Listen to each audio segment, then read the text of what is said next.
The blood of the Caesars, the murder of Agrippina. Prologue, the shadow on the Palatine. To comprehend the event that would forever stain the name of Nero, one must first understand the world that forged him, a world of marble and blood, of absolute power and absolute paranoia. The Palatine Hill in the 1st century AD was not merely the address of the emperor, it was the beating heart of a vast, sprawling organism known as the Roman Empire. Its air was thick with the scent of sacrifice from 100 temples, the perfumed oil of senators, and the ever-present, coppery tang of ambition. Here, in villas perched above the roaring Circus Maximus, the most powerful family on earth, the Julio-Claudians, wove a tapestry of glory and depravity that would captivate and horrify the world for 2 millennia. At the center of our story stands 2 figures, a mother and her son. She is Julia Agrippina Augusta, known to history as Agrippina the Younger.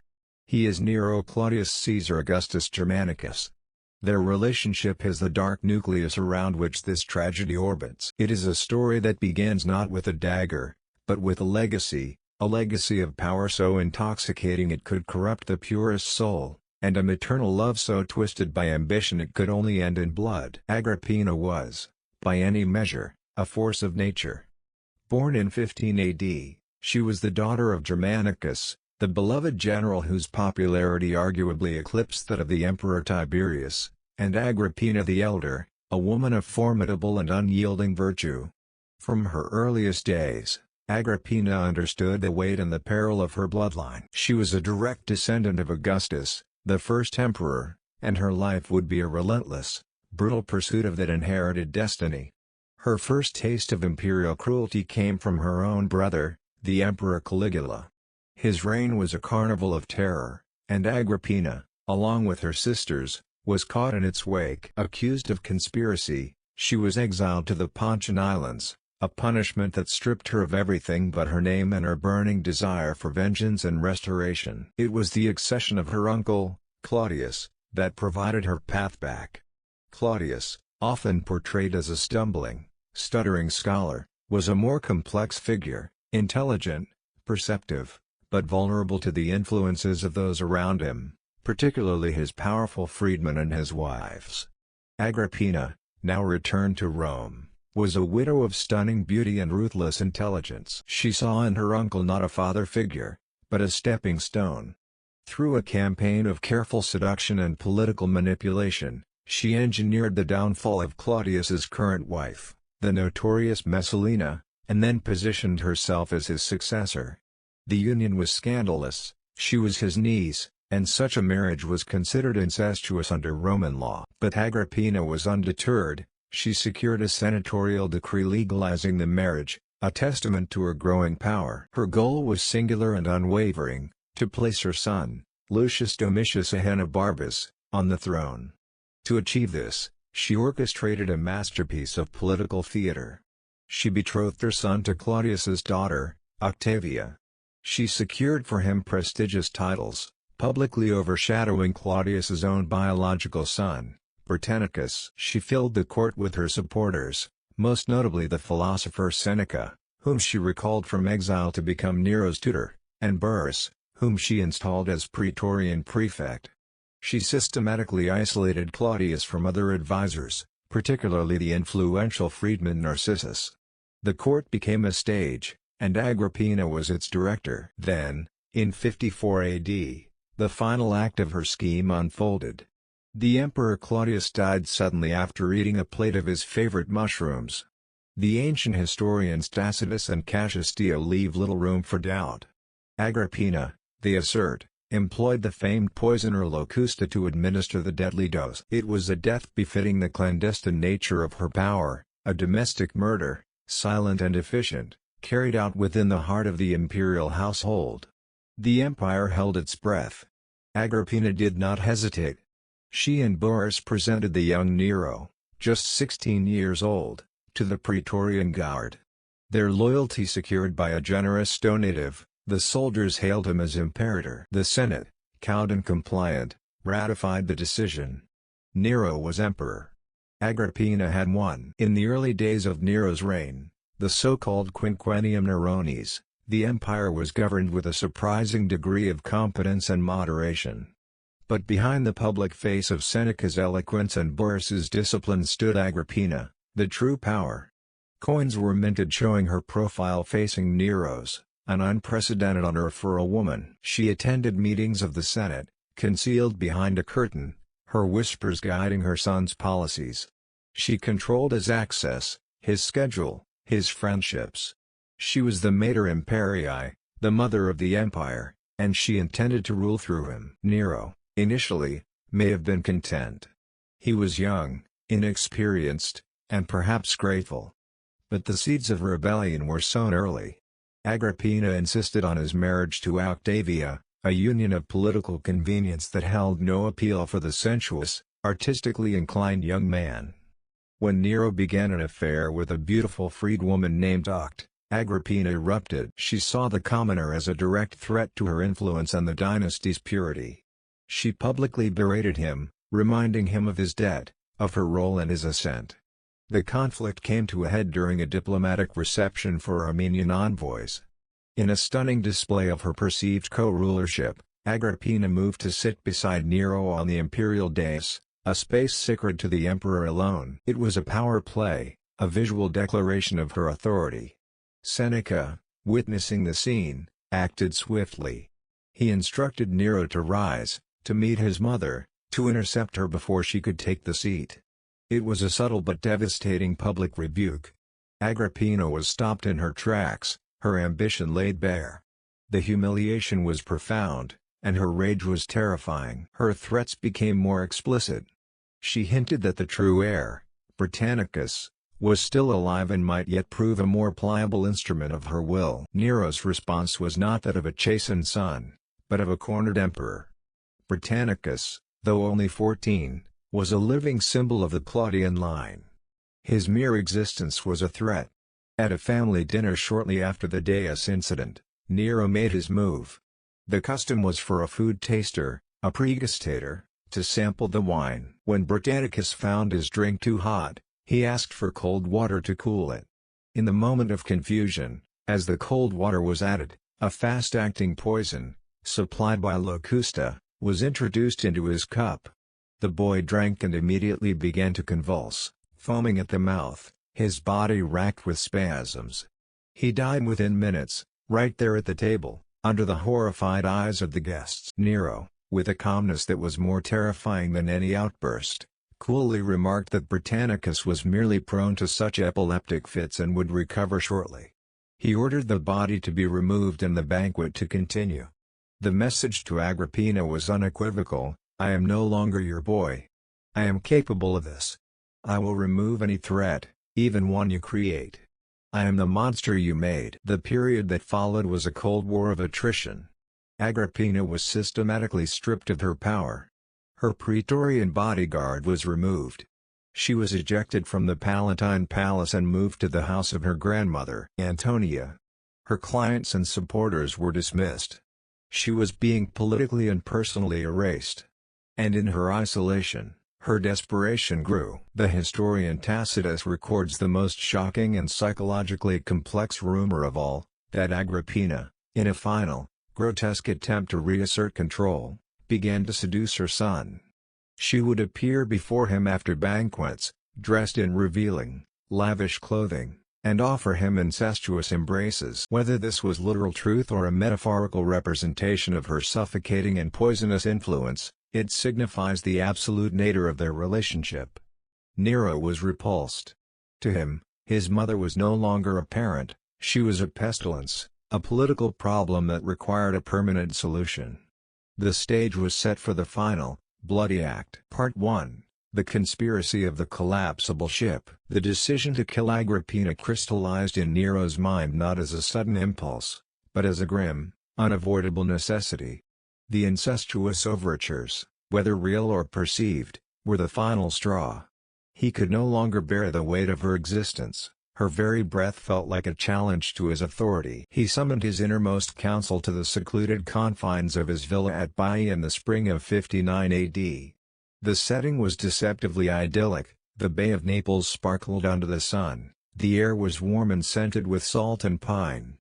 But within the marble walls, a plot of the blackest treachery was being born. Present were the three men who formed the pillars of his regime: Lucius Aulus Seneca, the Stoic philosopher and speechwriter, whose lofty principles were now tangled in the grim realities of power; Sextus Afranius Burrus, the Praetorian prefect, a pragmatic soldier whose loyalty was to the stability of the empire; and Aniklatus, a freedman and the commander of the fleet at Misenum. Aniklatus, a Greek of low birth but high ambition, owed his position to imperial favor and saw in Nero's dilemma a chance to make himself indispensable. Nero opened the council not with a king's command, but with a child's hysterical plea. He paced the mosaic floor, his gestures wild, his voice rising to a shrill pitch. "She is a disease. A fever in my blood that will not break. She haunts my dreams, she poisons my waking hours. I see her agents in every shadow, I hear her whispers in every report from the Senate. I cannot rule, I cannot breathe, I cannot live with this woman hanging over me like a sword." Seneca and Burrus exchanged a weary, knowing glance. They had long managed the emperor, containing his worst impulses, guiding his hand toward moderation. But this was different. This was matricide, the most unholy crime in the Roman world. "Caesar," Burrus began, his voice a low, steady rumble, "there are other ways. A distant province. Exile. She would be removed from court, her influence severed." "No!" Nero shrieked, slamming his fist onto a table laden with fruit and wine. The cups rattled, a deep red liquid sloshing over the rim like blood. "Exile is a reprieve. She would plot from the rock in the ocean. Her name alone is a banner for every malcontent and republican dreamer in the empire. She must be removed. Permanently. Do you not understand?" The word hung in the air, ugly and final. Poison was discussed, the traditional tool of their house. But Agrippina was a virtuoso of venoms. She had spent a lifetime building an immunity to common toxins by regularly ingesting small, non-lethal doses. A failed attempt would only confirm her suspicions and make her more dangerous than ever. A public trial was unthinkable. She was the daughter of Germanicus, a hero to the people, the widow of Claudius, the mother of the emperor. The mob might turn. The Praetorian Guard, Burrus warned, would likely refuse to arrest her. Her bloodline commanded a loyalty that transcended even their oath to the emperor. It was then that Aniklatus spoke. He had been silent, observing, calculating. His voice was calm, logical, a stark contrast to Nero's emotional torrent. "The problem, Divine One, is not the act, but the perception," he said, stepping forward. "A knife in the dark leaves a murderer's stain. A cup of poison points to a palace intrigue. What is required is not an assassination, but a tragedy. An act of the gods, not of man." Nero stopped his pacing, intrigued. "A tragedy?" "The sea," Aniklatus continued, a faint, cruel smile touching his lips. "The sea is the great uncertainty. It gives passage and it gives death.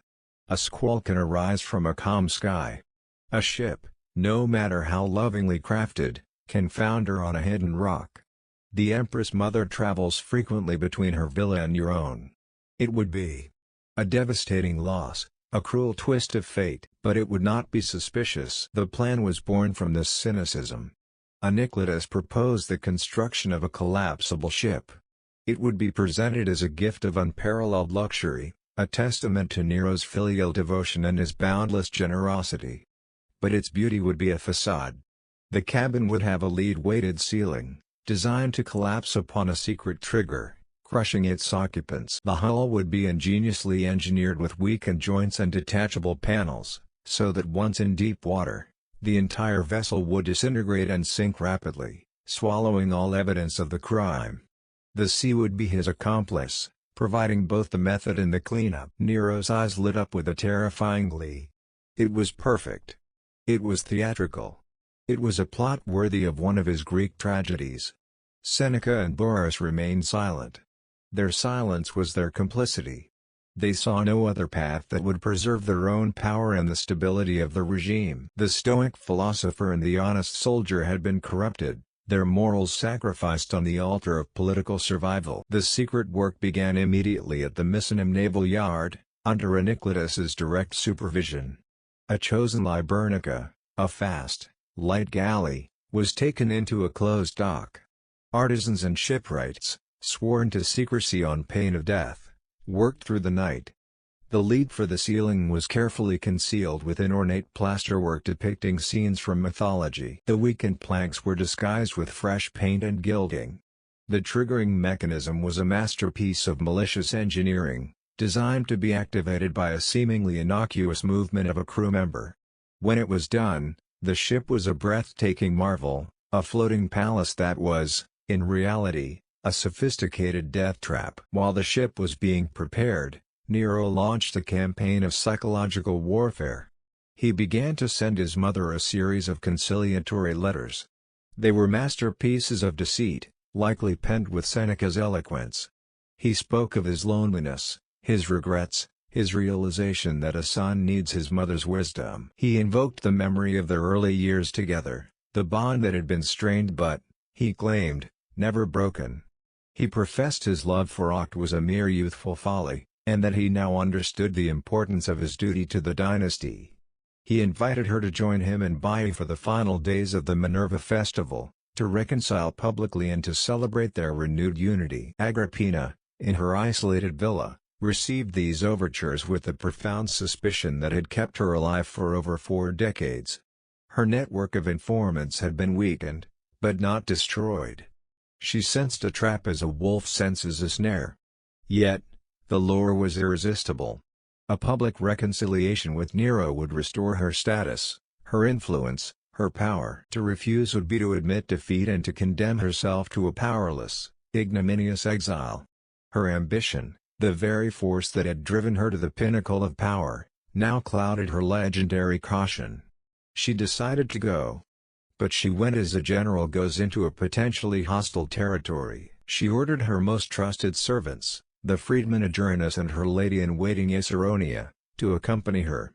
She wore a simple tunic, but her mind was armored with a lifetime of cynicism. Part 2, The Banquet of Betrayal. The reunion at the Baiae waterfront was a scene of high drama, thick with unspoken truths and false emotion.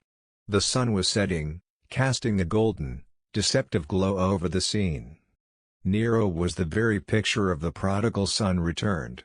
He rushed to the dock as her vessel arrived, his arms outstretched, his face a perfect mask of heartfelt joy and relief. He took her hands in his touch lingering. "Mother! You came. You cannot know how I have longed for this day. The very air feels cleaner with you here." Agrippina allowed a carefully calibrated smile to touch her lips, though her eyes, sharp and intelligent, missed nothing. "My son. Your words moved me deeply.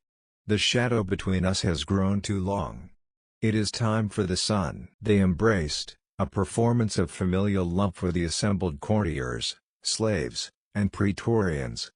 But it was an embrace of statues, there was no warmth in it, only calculation. He led her up to the villa on his arm, chattering incessantly about the improvements he had made, his plans for new temples and baths in Rome, his voice a constant, charming stream designed to overwhelm her defenses.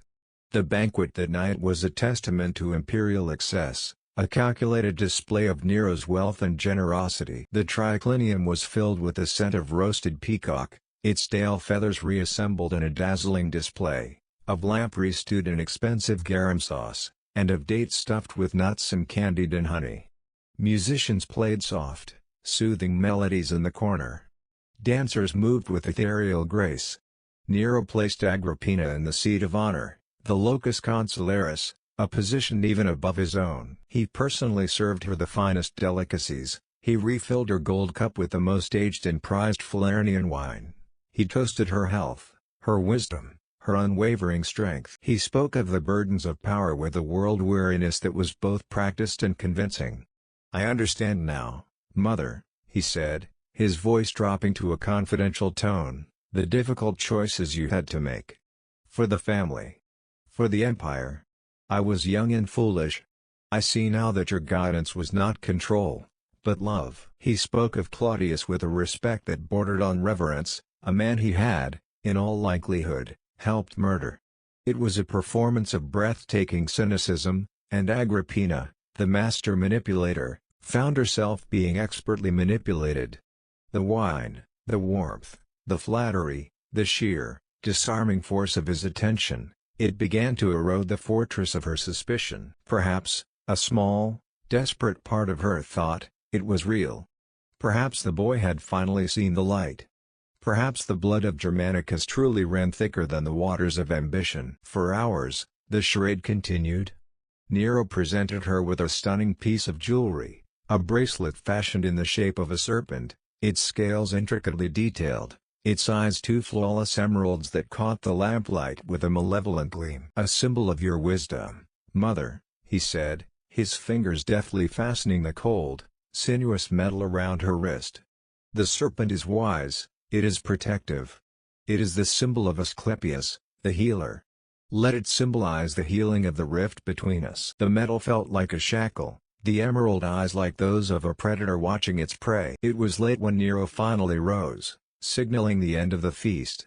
The torches had burned low, and the stars were brilliant in the black Campanian sky. "The night is still young, and the sea is like a sheet of polished obsidian," he announced, his voice slightly thick with wine. "I cannot, in good conscience, let you travel back in that old, serviceable barge of yours. It is beneath your station. I have a gift for you, my mother. A true token of my love and my profound apology." He led her, along with Acerronia and Creperius Gallus, back down to the moonlit shore. The transition from the warm, noisy villa to the cool, silent beach was jarring. The only sounds were the gentle lapping of waves and the crunch of their footsteps on the gravel. And there, awaiting them, was Iniquitatus's creation. The special Ibernica rocked gently in the water, its lines impossibly sleek and elegant. Its hull was painted with scenes of Venus rising from the foam, its brass fittings polished to a high gleam, its single sail of the finest, whitest Egyptian linen looking like a ghost in the moonlight. It was, by any measure, a vessel of breathtaking beauty. "This," Nero said, his arm sweeping in a grand, theatrical gesture, "is for you. To carry you home in the style befitting the Augusta, the mother of your emperor, the daughter of Germanicus." It was at this moment, standing on the threshold of the beautiful, floating tomb, that Agrippina's survival instinct screamed its final, silent warning. The perfection of the evening, the excessive nature of the gift, the eager, almost nervous energy of the crew assembled on deck, it all coalesced into a chilling, absolute certainty. She looked from the ship, a vision of maritime perfection, to her son's face, illuminated by the flickering torchlight. And in that face, she did not see a loving son, but the ghost of Britannicus convulsing at the banquet table. Her voice, when she finally broke the silence, was low, flat, and devoid of all warmth, cutting through the night's tranquility like a dagger. "A gift?" she said, the words dripping with icy irony. "You see, my son? A dutiful son gives simple gifts. A guilty one gives gifts that are too grand, too elaborate. They seek to purchase absolution with gold and timber." She paused, letting the accusation hang in the salt-tinged air, her sharp, intelligent eyes locked with his, searching for the lie she knew was there. "If you are truly sincere in your remorse, then your presence is the only comfort I require, not this boat. Stay with me tonight. Dismiss your court. Let us talk until dawn, as we used to when you were a boy. Let us speak of your father, of your dreams." She paused again, her tone shifting to one of cold, regal resignation. "But if you are determined to send me away, if the burdens of the palace truly call you back so urgently, then I will go. I am, as I have always been, at your command." It was a masterstroke of psychological warfare. She had called his bluff, exposing the artifice of the moment with the precision of a surgeon. To insist now would be to admit his guilt, to shatter the entire carefully constructed illusion of reconciliation. Nero's carefully constructed mask shattered for a full, terrifying second. Raw panic flashed in his eyes, his mouth twitched, his hands clenched involuntarily. But the actor in him, trained by a lifetime of deception and performance, recovered with astonishing speed. He forced a loud, brittle laugh that echoed unnaturally across the water. "Nonsense, mother. You are too suspicious by half. You see conspiracies in the flight of sparrows. It is merely a token of my love, a trifle. You must accept it. The night is perfect for a sail. The stars will guide you. Caligula and Acerronia will see you safely home." He gestured to her attendants, a final, cruel touch that sealed their fate as collateral damage in his monstrous plot. With a stiffness that conveyed her utter contempt and final understanding, Agrippina turned from him. She did not grant him another look, a final mother's blessing, or a farewell. She allowed Nicolaus, who had appeared at the gangplank with a bow that was too deep, too formal, to take her hand and guide her onto the deck of the ship. She walked into the ornate cabin, her back straight, her head held high, the serpent bracelet glinting on her wrist. She sat on the plush couch, Acerronia chattering excitedly beside her, while Caligula stood watchfully near the entrance. The door was closed. The mechanism was armed. The oars dipped into the water with a quiet, rhythmic splash. On the shore, Nero watched, his heart hammering a frantic tattoo against his ribs, until the ship was a dark, shrinking shape swallowed by the greater darkness of the night. Then, he turned and fled back to his villa, to the waiting Seneca and Burrus, to await the news of his liberation, a liberation he believed would be delivered by the silent, efficient hands of the sea. Part 3, The Voyage of Death. The Liburnian moved with an almost ghostly silence through the placid waters of the Bay of Naples. Inside the opulent cabin, Agrippina sat in stoic silence, her senses heightened to a preternatural degree. Every creak of the timbers, every shift in the vessel's motion, was analyzed and catalogued by a mind trained over decades to detect betrayal. Acerronia, oblivious to the mortal danger, continued to chatter excitedly about their restored fortunes, the jewels she would now be able to acquire, the social slights that would be avenged. "We must host a dinner for the senatorial wives, Domina," Acerronia prattled on. "Something truly magnificent. Perhaps with those pearl-encrusted goblets you received from the Parthian ambassador." Agrippina did not respond. Her attention was fixed on the subtle movements of the crew outside. She could hear their footsteps, too purposeful, too coordinated. There was none of the casual banter of sailors on a routine voyage.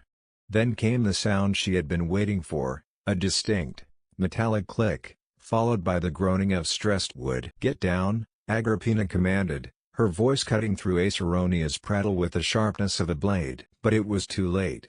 With a deafening roar, the lead-weighted ceiling crashed down. The timing was imperfect. The full force of the collapse struck where Caligula stood near the center of the cabin, crushing him instantly in a spray of blood and splintered bone. Agrippina, seated against the reinforced frame of her specially designed chair, was shielded from the main impact but was thrown violently to the floor as the ship listed precipitously. Acerronia screamed as a falling beam grazed her shoulder. Before either woman could recover, the second phase of the murder mechanism activated. The cunningly weakened sides of the hull began to detach, and the cold, black water of the bay poured into the cabin with terrifying force. In the chaos, Acerronia made her fatal mistake. As the ship foundered, she cried out to the shadowy figures of the crew visible through the collapsing structure, "Help us! I am the mother of the Emperor. Save the Augusta!" It was the worst possible thing she could have said. The sailors, following their explicit orders, now had their target clearly identified. They swarmed toward the sound of her voice, their oars and boat hooks rising and falling with brutal efficiency. Acerronia's screams were cut short as her skull was shattered by the repeated blows. Agrippina, in that moment of supreme crisis, did the opposite. She remained utterly silent. As the icy water rose around her, she tore away the heavier portions of her stola, allowing herself to slip beneath the dark surface. Using pieces of floating debris for cover, she began to swim away from the dying ship with powerful, controlled strokes. A gash on her shoulder from the initial collapse burned with the salt water, but the cold numbed the pain. She was the daughter of Germanicus, a woman who had survived exile, political purges, and the treacherous currents of imperial politics. She would not die tonight. Part 4, The Message. Soaked, Bleeding, but impossibly alive, Agrippina was pulled from the water by a small fishing boat whose astonished crew had witnessed the accident from a distance. They had no idea of the identity of the bedraggled, imperious woman they had saved. She offered them no explanation, only a command to take her to her own villa. Upon her return, her household was thrown into chaos. Her servants stared in horror at their mistress, her hair matted, her clothing torn, the wound on her shoulder still seeping blood, yet her eyes burning with a cold, terrifying fire. She summoned her personal physician to dress the wound, refusing any sedatives that might cloud her judgment. As the physician worked, her mind, that brilliant instrument of political strategy, was already formulating her response. She knew with absolute certainty that her son had tried to kill her. She also knew that a direct accusation would be useless and would likely precipitate an immediate, and this time successful, armed assault on her villa. Her only hope lay in a more subtle game. She had to give Nero an escape route, a way to pretend the sinking had been a genuine accident, while simultaneously letting him know that she knew the truth. It was a gamble of breathtaking audacity. She summoned her most trusted freedman, Agrippina. His instructions were precise, his every word chosen with the care of a poet crafting an epic. "Go to my son," she told him, her voice steady despite her ordeal. "Tell him this, exactly as I say it. By the great fortune of the gods and your own lucky star, I have survived a terrible accident at sea. I am shaken, but I have suffered no serious harm. Do not trouble yourself to visit me, my son. I know the immense burdens of state that weigh upon you. I require only rest and quiet. Do not worry on my account." Agrippina, his face pale, repeated the message verbatim. It was perfect. On the surface, it was the message of a concerned mother, relieving her busy son of any obligation. But beneath that surface, every word was a barbed hook. Your own lucky star, a bitter irony pointing to his failed plot. Do not trouble yourself to visit me, a clear warning that she knew another visit would mean her death. I require only rest and quiet, a declaration that she posed no immediate threat, giving him a chance to stand down. When Agrippina delivered this message to Nero at his villa, the emperor's reaction was everything Agrippina might have predicted, and worse.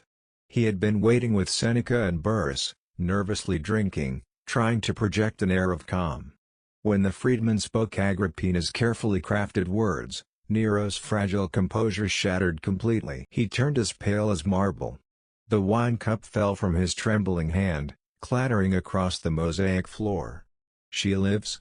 he whispered, his voice cracking with a terror that was almost religious in its intensity. "The ship. It failed? She knows.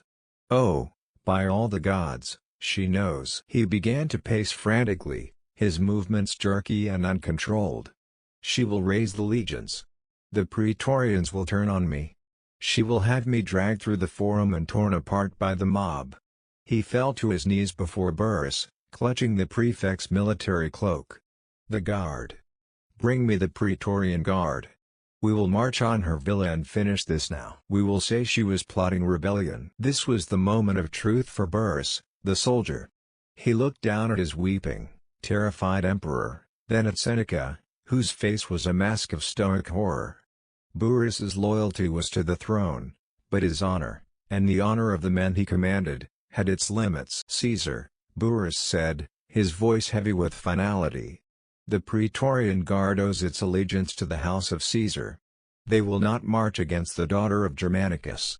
They will not raise their swords against the woman who gave them their emperor. I cannot, and will not, give that order." The refusal was a death knell to Nero's hopes for a clean, military solution. He was utterly isolated, trapped by his own crime. It was then that Anicetus, the architect of the failed plan, stepped forward. His own life was now forfeit. If Agrippina lived, she would undoubtedly uncover his role and have him executed in the most gruesome manner imaginable. He had nothing to lose and everything to gain by finishing the job. "Caesar," Anicetus said, his voice steady, devoid of the panic that consumed the emperor. "The Praetorians have their oaths. My sailors from Misenum have only one oath, to you. They ask no questions. They know only obedience. Give me the order. I will do what must be done." Nero looked up from the floor, his face streaked with tears. He did not speak. He could not. He simply looked at Anicetus, and then gave a single, grim, almost imperceptible nod. The die was cast. Part 5, The Murder. Anicetus moved with the cold efficiency of a man who knows his fate is sealed. He did not take the Praetorians. He took his own men. Herculius, a trierarch, and Abartus, a centurion of the marines, and a small detachment of armed sailors. They were men of the sea, hardened and loyal to their commander, unburdened by the political scruples of the palace guard. They moved quickly through the night, their footsteps muffled by the sandy path leading to Agrippina's villa. There were no torches, only the light of the moon to guide them. At the villa, all was quiet. Agrippina had dismissed most of her staff, wanting solitude to contemplate her next move. Only a single, loyal slave girl remained, keeping watch by her mistress's door. Inside her chamber, Agrippina was not sleeping. She sat on her bed, a single oil lamp casting long, dancing shadows on the wall. The dagger she had kept nearby since her return lay in her lap. She knew the sound of Praetorian boots, the clatter of state-sanctioned murder. Instead, she heard the softer, more sinister tread of sailors' bare feet and the slap of leather sandals. It was, in its way, a final insult. The door to her bedchamber burst open. Anicetus stood there, flanked by Herculius and Abartus. Their faces were grim, their eyes devoid of any human feeling. The slave girl, with a cry of desperate loyalty, rushed forward to protect her mistress. Herculius didn't even break stride. He swung his heavy club in a short, brutal arc. The sound of crushing bone was sickeningly final. The girl crumpled to the floor, silent. The room was still.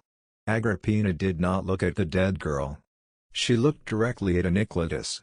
Her face was not contorted in fear, but in a cold, imperious fury. She recognized the instrument, not the hand that wielded it. "If you are here to deliver a message from my son," she said, her voice like chipped ice, "you may report that I am well." Anicetus said nothing. He simply nodded to Abartus, who drew his gladius. The short, brutal sword glinted in the lamplight. This was the end. Agrippina knew it. There would be no more schemes, no more manipulations, no more desperate struggles for power. There was only one final act of defiance left to her. She would dictate the terms of her own death. As Abartus stepped forward, the blade raised, she threw back the covers. She was still in her nightclothes. With a gesture of profound, shocking power, she pointed not at her heart, but lower. She pointed to her womb, the source of her power, the source of her curse, the very flesh that had created the monster who now demanded her death. "Ventrem feri," she commanded. Her voice did not waver. It was not a plea. It was an order. It was a curse that would echo through history. "Strike the womb." Abartus, a hardened soldier who had seen countless deaths, hesitated for a single heartbeat, stunned by the command. Then, he obeyed. The first thrust was clumsy, gutting her. She did not cry out. He stabbed again, and again, and again, until the life left her eyes and the Empress of Rome was no more. Part 6, The Aftermath. When Anicetus returned to the Bailli villa, his tunic stained with dark, drying blood, and gave the single nod of confirmation, Nero's reaction was not one of relief, but of profound psychological collapse. The historians Suetonius and Tacitus report that he was immediately seized with a terror so absolute he believed he saw the Furies, the avenging goddesses of matricide, chasing him, their hair of snakes, their eyes dripping blood, their whips cracking as they pursued him toward eternal damnation. To prove to him that the deed was done, that the ghost was only in his mind, his advisors took him to see the body. Agrippina lay on a simple couch in a nearby room, her body washed but the mortal wounds still gaping, stark testament to the violence of her end. Nero approached slowly, as one might approach a sleeping serpent. He was silent for a long time. He picked up her hand, which was already growing cold. He inspected her limbs, her skin. And then, in a moment of such profound, pathological detachment that it defines his descent into madness, he was heard to murmur to the silent room, I did not know I had such a beautiful mother." The political cleanup began immediately. The official story was broadcast across the empire. The Augusta, Agrippina, had been discovered in a plot to assassinate the emperor and, when confronted by Nicolaus, had taken her own life in a fit of remorse.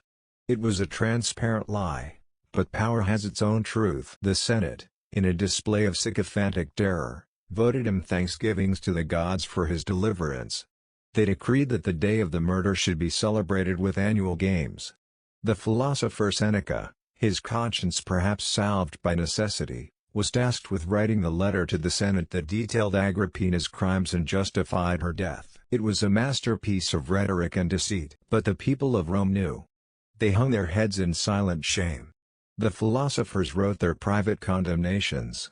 The stain of matricide, the most unholy of crimes in the ancient world, was now permanently etched onto the name of Nero.